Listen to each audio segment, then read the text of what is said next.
నమస్కారం ఘంటారావానికి స్వాగతం ముందుగా ప్రధాన అంశాలు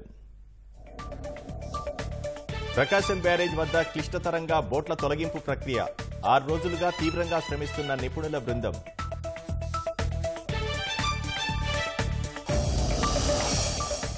ఎన్టీఆర్ జిల్లా పరిటాల శివార్లో అక్రమ రేషన్ పట్టివేత శ్రీలక్ష్మి రైస్ మిల్లులో 600 బస్తాల బియ్యం స్వాధీనం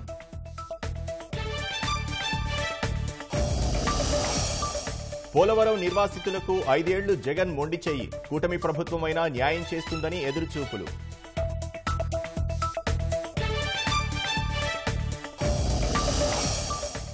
ఉత్తరప్రదేశ్లో కూలిన 3 భవనం 10 మంది మృతి శిథిలాల కింద వారి కోసం గాలింపు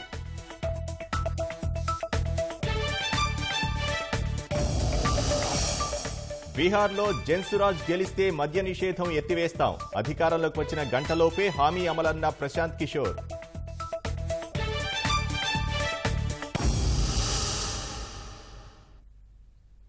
ప్రకాశం బ్యారేజ్ వద్ద పడవల తొలగింపు ప్రక్రియ ముమ్మరంగా సాగుతోంది ఇదే అంశానికి సంబంధించి మరింత సమాచారం మా ప్రతినిధి వెంకటరమణ ప్రత్యక్ష ప్రసారం ద్వారా అందిస్తారు విజయవాడ ప్రకాశం బ్యారేజీ వద్ద చిక్కుకున్నటువంటి భారీ బోట్ల తొలగింపు ప్రక్రియ నిరంతరాయంగా కొనసాగుతూ ఉంది ఇప్పటికీ 6 రోజులుగా బోట్లు వెలికితీసేటువంటి ప్రయత్నం చేస్తూనే ఉన్నారు ఇప్పటికి వరకు కూడా ఒక్క బోటు కూడా బయటకు రాని పరిస్థితి ఉంది చూస్తే కనుక ఈ నెల 1వ తారీఖున ఎగువ నుంచి భారీ ప్రవాహానికి 4 బోట్లు ఇక్కడ కొట్టుకుని వచ్చాయి ఇక్కడ గేట్లను ఢీకొని అవి అక్కడే చిక్కుకున్నాయి భారీ బోట్లు కావడంతో 40 టన్నులు ఒక్కొక్కటి బరువు ఉన్నటువంటి బోట్లు ఇక్కడ ఒకదానికొకటి లంకెపడి ఉన్నాయి వాటిని తీసేందుకు సిబ్బంది నిరంతరాయంగా శ్రమిస్తూనే ఉన్నారు తీవ్రంగా శ్రమిస్తూ ఉన్నారు బుధవారం నుంచి అంటే ఈ నెల 10వ తారీఖు నుంచి ఈ పడవల తొలగింపు ప్రక్రియ ప్రారంభమైంది తొలుత భారీ క్రేన్లను తీసుకువచ్చి వాటిని లిఫ్ట్ చేసి బయటకు తీసే ప్రయత్నం చేశారు సాధ్యపడలేదు తర్వాత విశాఖపట్నం నుంచి డైవింగ్ స్కీమ్ను తీసుకొని వచ్చారు బోటును 2గా కత్తిరించి దాన్ని తొలగించేటువంటి ప్రయత్నం చేశారు అయినప్పటికీ విఫలమైంది ఈ 2 రోజుల కిందట అలా కాకినాడకు సంబంధించినటువంటి ఈ బోట్లు వెలికి తీసేటటువంటి టీం అబ్బులు టీం ఇక్కడికి చేరుకుంది 2 రోజులుగా ప్రయత్నం చేస్తూ ఉంది అయినప్పటికీ బోటు ఏమాత్రం కదలలేదు కేవలం మొన్న 20 మీటర్లు మాత్రం ముందు కదిలి అక్కడే చిక్కుకుపోయిన పరిస్థితి ప్రస్తుతం ఈరోజు మళ్ళీ రెస్క్యూ ఆపరేషన్ అయితే ప్రారంభమైంది అబ్బులు టీం వేరే ఆలోచనలతో ప్రస్తుతం అయితే ఇక్కడ దాన్ని వెలికి తీసేయడానికి ప్రయత్నం చేస్తూ ఉంది ప్రస్తుతం మనం చూడొచ్చు బోటుకు ఇక్కడ ప్రకాశం బ్యారేజీ వద్ద గేటు వద్ద ఎగువన చిక్కుకున్నటువంటి ఆ బోట్ను వెలికి తీసేందుకు భారీ రోపును కట్టారు బలమైనటువంటి చాలా దృఢమైనటువంటి ఇనుప రోపులు ఇవి ఈ రోపులను కప్పీలతో ఒకదానికొకటి జత చేసి దాదాపు 250 మీటర్లు పొడవున ఈ రోపులను ఏర్పాటు చేశారు ప్రస్తుతం మనం దుర్గా ఘాట్ వద్ద ఉన్నాం దుర్గా ఘాట్ వద్ద భారీ ప్రొక్లైన్ను ఇక్కడ ఏర్పాటు చేశారు భారీ ప్రొక్లైన్ను ఏర్పాటు చేసి దాదాపు చూడొచ్చు ఈ ప్రొక్లైన్ ఇది 100 టన్నులు బరువు లాగేటటువంటి కెపాసిటీ ఉంటుంది ఈ ప్రొక్లైన్కు అక్కడ నుంచి తెచ్చినటువంటి భారీ రోపును దీనికి కట్టడం జరిగింది దీని ద్వారా ప్రస్తుతం అయితే ఆ బోటును బయటికి తీసుకొచ్చేటువంటి ప్రయత్నం చేస్తున్నారు దాన్ని కదిలించే ప్రయత్నం చేస్తున్నారు ఆ బరువు ప్రస్తుతం ఒక బోటుకు మాత్రమే ఈ రోపును వేశారు ఒక్కొక్కటి 40 టన్నులు బరువు ఉంటుంది ఆ 40 టన్నులు బరువు ఉన్నటువంటి ఆ పడవ దాదాపు 150 టన్నులు బరువు మోసేటువంటి సామర్థ్యం ఉంటుందని చెప్పేసి ఇక్కడ నిపుణులు చెబుతున్నారు అబ్బులు టీం మొత్తం 14 మంది ఇక్కడికి వచ్చి నిరంతరాయంగా దీన్ని వెలికి తీసేటువంటి ప్రయత్నం అయితే చేస్తూనే ఉన్నారు అయినప్పటికీ కూడా ఆ పడవ కదలని పరిస్థితి ఉంది ప్రస్తుతం అయితే ఈ రోపును దుర్గా ఘాట్ వైపు నుంచి రోపు ద్వారా వెనక్కి కొద్దిగా తరలించి ఇసుకలో చిక్కుకున్నటువంటి ఆ బోటును కొద్దిగా ముందుకు తీసుకొచ్చేటువంటి ప్రయత్నం చేస్తున్నారు ఆ ప్రయత్నం తర్వాత ఇటు పున్నమి ఘాట్ వైపు నుంచి భారీ పడవలను తీసుకువస్తున్నారు 7 పడవలను ఇప్పటికే సిద్ధం చేశారు భారీ పడవలు కావడంతో వాటన్నిటి కూడా ఒకదానితో ఒకటి లంగరు వేసి గొలుసులతో కట్టివేసి ఉన్న పడవలను బయటికి లాగేటువంటి ప్రయత్నం అయితే చేస్తున్నారు మరికొద్ది సేపట్లో భారీ బోట్లు కూడా పడవలు ఇక్కడికి రానున్నాయి ప్రస్తుతం చూస్తే కనుక మొత్తం 4 పడవలు అక్కడే చిక్కుకున్నాయి ఇందులో 3 పడవలు ఒక్కొక్కటి 40 టన్నుల సామర్థ్యం 40 టన్నుల బరువు పైనే ఉంటాయని చెప్పేసి చెబుతున్నారు అవి ఒకదానికొకటి లంకెపడి ఉన్నాయి దీంతో వాటిని బయటికి తీయడం అనేది సాధ్యపడడం లేదు పలు రకాల ప్రయత్నాలు చేస్తున్నారు పలు రకాల మార్చి ప్లాన్లు కూడా అమలు చేస్తూ ఉన్నారు అన్ని ప్రయత్నాలు కూడా విఫలమవుతున్నాయి ఎందుకంటే ఒక్కొక్క బోటు 40 టన్నుల బరువు ఉంది వాటితో పాటు ఇసుకలో చిక్కుకుంది చిక్కుకోవడంతో పాటు ప్రవాహం కూడా ఎక్కువగా ఉంది ప్రస్తుతం అయితే 60,000 క్యూసెక్కులు నీరు ప్రకాశం బ్యారేజీకి ఎగువ నుంచి వస్తూ ఉంది ఆ ప్రవాహము అలాగే ఇసుకలో చిక్కుకోవడం పైగా 40 టన్నుల బరువు ఉండటం ఒకదానికోటి లంకిపోవడం, ఈ అన్ని కారణాల వల్ల బోట్లు అయితే బయటికి రాలేనటువంటి పరిస్థితి ఉంది.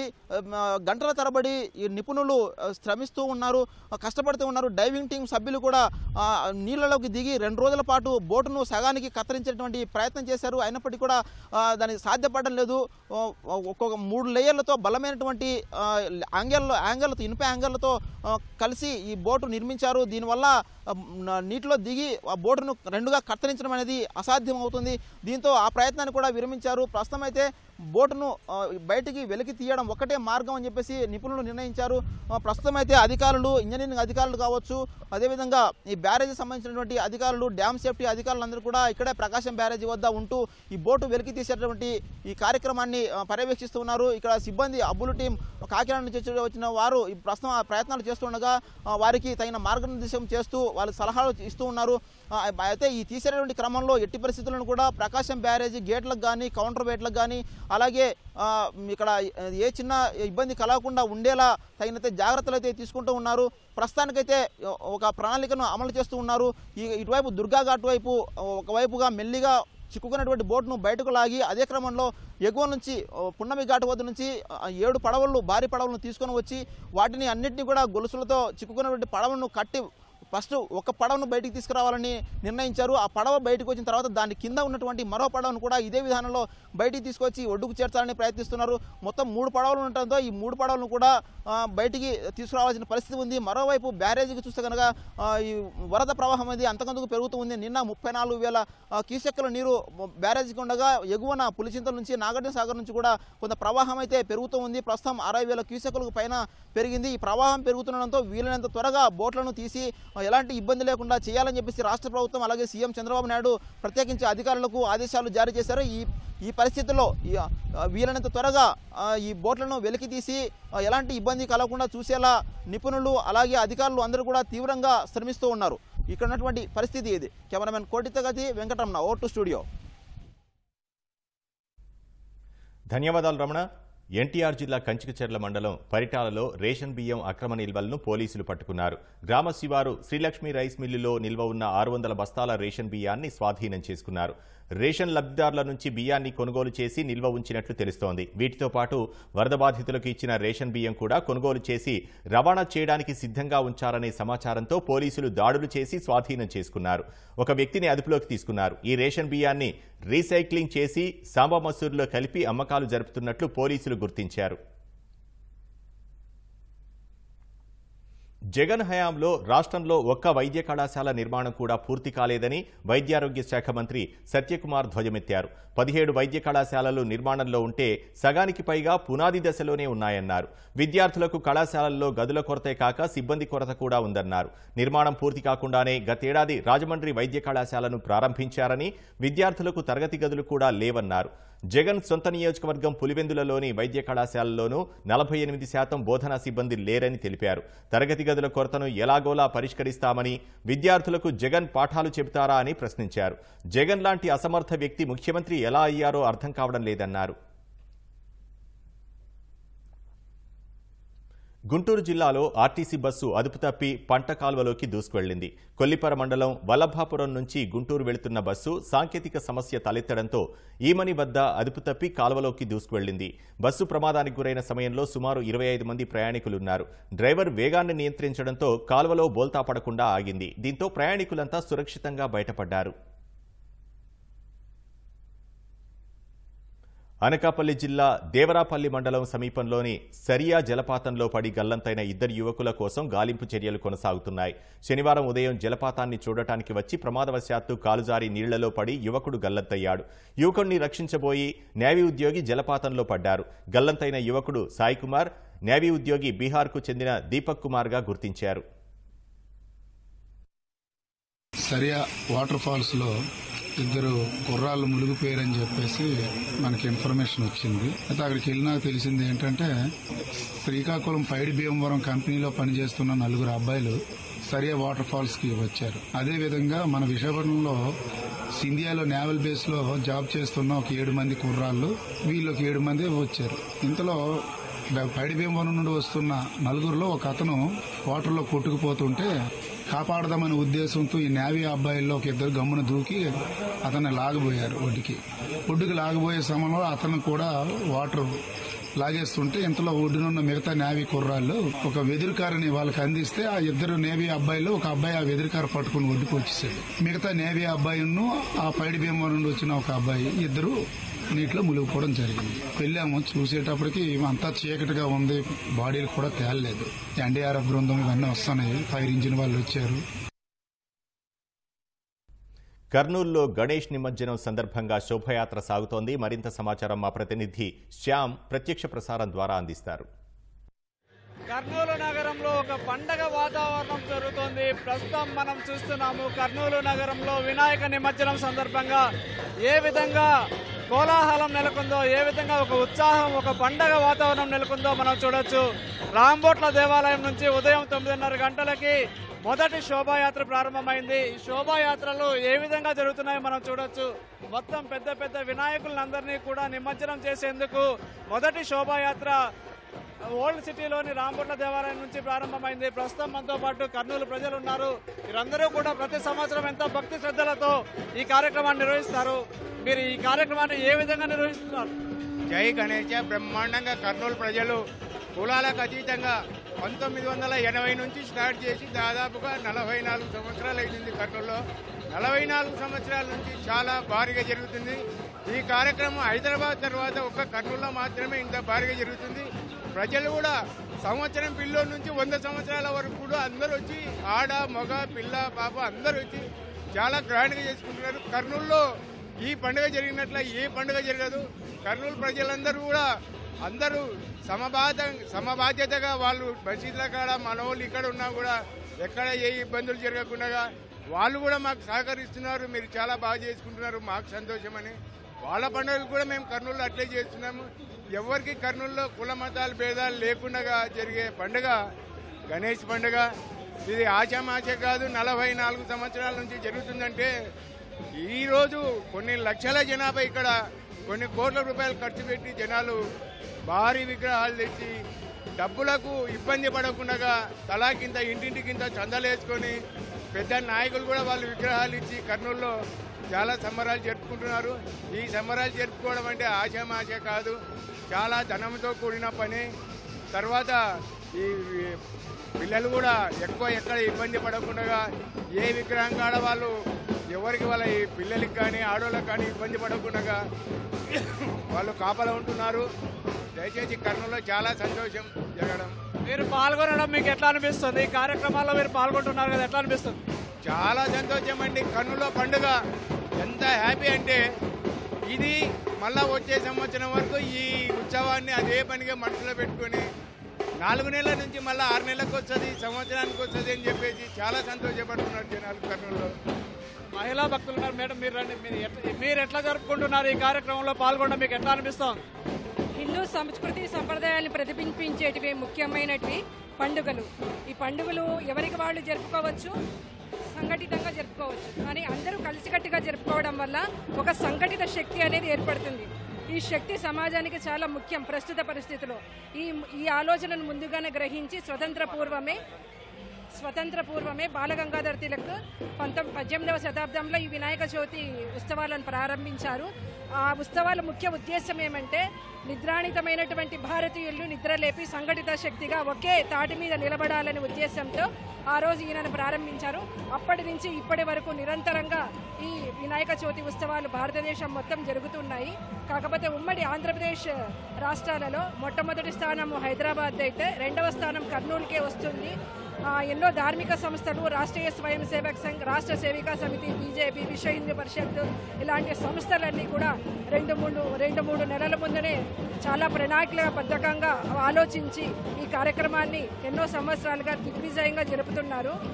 వీటిలో చిన్న పెద్ద పిల్లలు ప్రతి ఒక్కరూ పాల్గొంటారు. ఈ ఆనందం అనిర్వచనీయమైనది.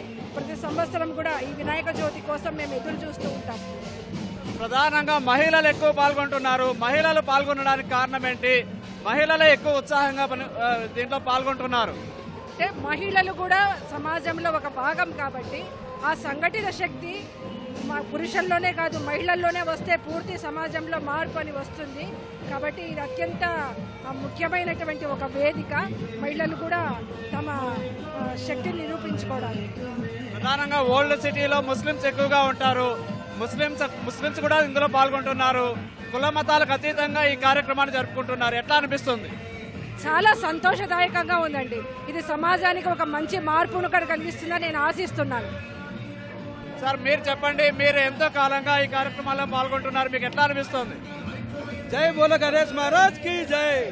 40 సంవత్సరాల నుంచి ఈ కర్నూలు నగరంలో అత్యంత వైభవంగా భక్తి శ్రద్ధలతో నిర్వహించిన వినాయక నిమజ్జనం అత్యంత వైభవంగా జరుగుతుంది. ఈ రోజు కుల మతాలకు అతీతంగా ఎంతో భక్తి శ్రద్ధలతో ఈ గణేష్ నిమజ్జనాన్ని పాల్గొన్నారు. ప్రజలు లక్షలాదిగా ప్రజలు కొన్నారు.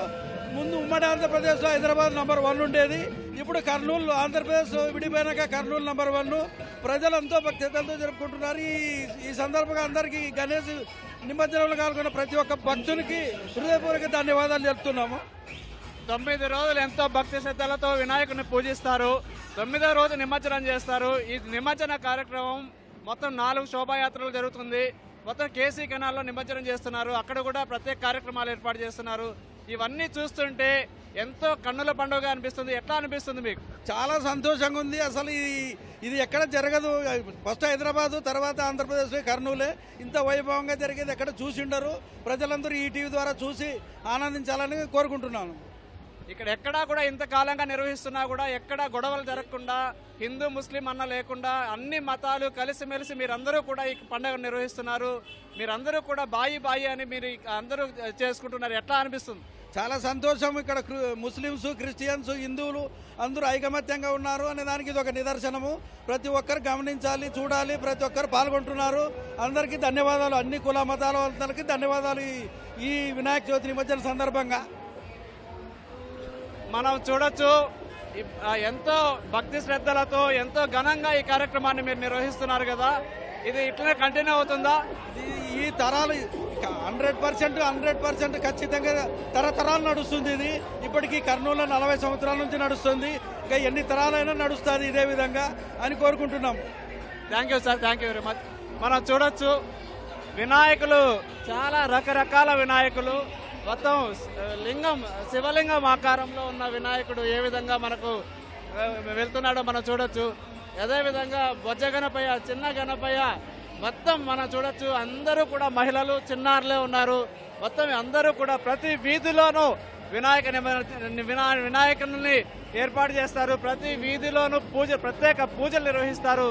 9 రోజుల పాటు ఎంతో ఘనంగా, ఎంతో వైభవంగా ఈ కార్యక్రమాలు నిర్వహించిన అనంతరం ఈరోజు మొత్తం ఎంతో భక్తి శ్రద్ధలతో ఈ కార్యక్రమాన్ని, ఎంతో ఉత్సాహంగా ఈ కార్యక్రమాన్ని పండగ వాతావరణంలో అందరూ కూడా ఈ కార్యక్రమాలను జరుపుకుంటున్నారు. మొత్తానికైతే వినాయక నిమజ్జన శోభాయాత్ర ఘనంగా సాగుతోంది. మొత్తం 4 శోభాయాత్రలు జరుగుతాయి. ఈ 4 శోభాయాత్రలు కూడా సాయంత్రం వరకు మొత్తం వినాయక ఘాటుకు చేరుకుంటాయి. వినాయక ఘాట్లో 8 క్రేన్లు ఏర్పాటు చేశారు. మొత్తం ఈ క్రేన్ల ద్వారా మధ్యాహ్నం 3 గంటలకి నిమజ్జన కార్యక్రమం ప్రారంభమవుతుంది. ఈ కార్యక్రమాన్ని తెలుగుదేశం పార్టీ సీనియర్ నేత కేఈ కృష్ణమూర్తి ప్రారంభించినారు. మొత్తానికైతే కర్నూలు నగరంలో వినాయక నిమజ్జన కోలాహలం, శోభాయాత్రలు ఉత్సాహంగా సాగుతున్నాయి. ఇది ప్రస్తుతం కర్నూలులో తాజా పరిస్థితి. కెమెరామెన్ శేషుతో షామీ news, Kurnool. Over to studio.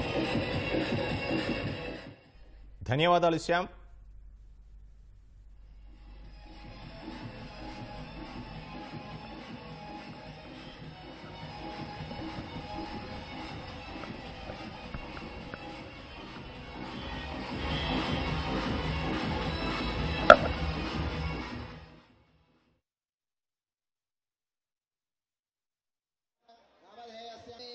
సత్యం లక్ష్మీ అమత్వమ్మ వరసిద్ధి వినాయకాయ నమః.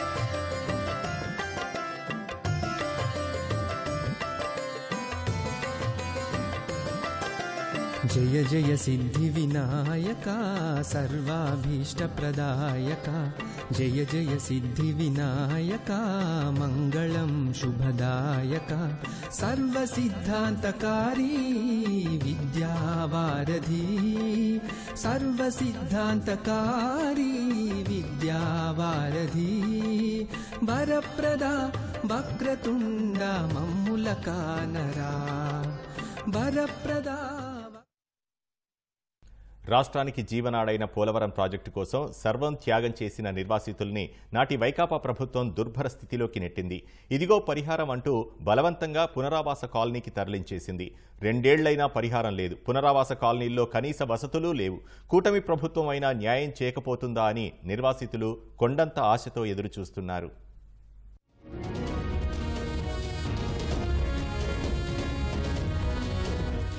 2022లో గోదావరి వరద పోటెత్తి పోలవరం విలీన మండలాల్ని ముంచెత్తింది. ముంపు గ్రామాల ప్రజల్ని నాటి ప్రభుత్వం బలవంతంగా పునరావాస కాలనీలకు తరలించింది. నెల రోజుల్లోనే R&R ప్యాకేజీ సొమ్మును బ్యాంకు ఖాతాలో జమ చేస్తామంటూ మాయమాటలు చెప్పింది. అప్పటి సీఎం జగన్ స్వయంగా వెళ్లి 2022 సెప్టెంబర్ చివరి నాటికి కేంద్రం ఇచ్చినా ఇవ్వకపోయినా పరిహారం చెల్లిస్తామని నమ్మబలికారు. ఆయన్ను నమ్మిన వీళ్లంతా ఓ రకంగా అరణ్యవాసం చేస్తున్నారు.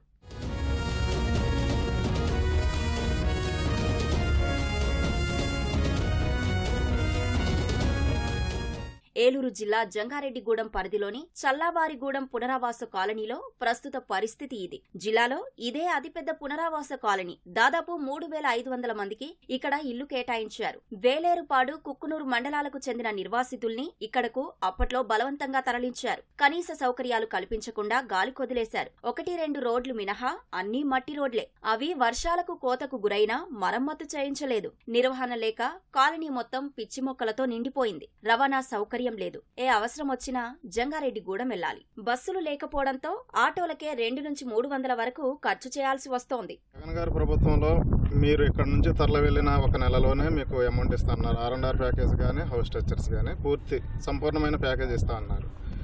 కానీ ఆ 2 సంవత్సరాలు కూడా కాలయాపన చేసి ₹1 కూడా వేయలేదు. మాకు ప్రజెంట్ ఇక్కడ ఉన్న సమస్యలో జీవనోపాధి కోల్పోయి చాలా మంది కూడా అప్పుల పాలయ్యి ఉన్నారు. ప్లస్ రోడ్లు ఒకటి బాగోలేదు. ఆఫీసర్లు ఎవరికి చెప్పినా కానీ దాని మీద రియాక్షన్ లేదు. స్కూల్ ట్రాన్స్పోర్ట్ మాత్రం చాలా ఇబ్బందికరమైన పరిస్థితులు ఎదుర్కొంటున్నారు. రోడ్లు ఏముందండి, అక్కడెక్కడో జనాలు లేని చోట రోడ్లు సీసీ రోడ్లు వేశారు. ఇక్కడ జనం తిరిగే చోట రోడ్లు లేవు, ఏమీ లేవండి. అక్కడ నుండి వచ్చిన వాళ్ళు ఇక్కడ మన ఉపాధి లేక ఏ పని లేక మళ్ళీ వెనక్కి తిరిగి కొంతమంది వెళ్ళిపోయారు. ఉన్న ఇల్లు ఎట్లా ఉన్నదంటే చెత్త అంతా ఎదిగి పాములు గేములు అన్ని తిరుగుతా ఉన్నాయి. చాలా చికాగ్గా ఉంది. 2 ఏళ్లుగా ఉపాధి లేక నిర్వాసితుల ఆర్థిక పరిస్థితి దిగజారుతోంది. ఇక్కడికి రాకముందు సొంతూల్లో వ్యవసాయం చేసుకుని కుటుంబాన్ని పోషించుకునేవారు. ఇప్పుడు ఉపాధి పనులకు వెళ్లి పొట్టపోసుకుంటున్నారు. చిన్న పరిశ్రమలు నెలకొల్పితే బతుకు తెరువు ఉంటుందని నిర్వాసితులు కోరుతున్నారు. కూటమి ప్రభుత్వమైన R&R ప్యాకేజీ డబ్బు త్వరితగతిన అందిస్తే కాస్త నిలదొక్కుంటామని నిర్వాసితులు వేడుకుంటున్నారు. లేని కాడ జనాలు లేని కాడ కరెంట్ ఇచ్చారండి. రోడ్డు కానీ పెద్ద రోడ్లు గట్టిగా అనిపించలేదండి. ఇల్లు కానీ కుర్తున్నాయండి. ఇల్లు కానీ గట్టిగా లేవండి. పని పాటలేదు. డబ్బులు పడ్డారు, కొంచెం కూర్చొని తింటారు. డబ్బులు పడిన వాళ్ళు కట్టం ఎక్కడ పని దొరుకుతుందని పని కూడా చేస్తున్నారు. అసలు మమ్మల్ని పట్టించుకునే ఆదుడు లేదండి.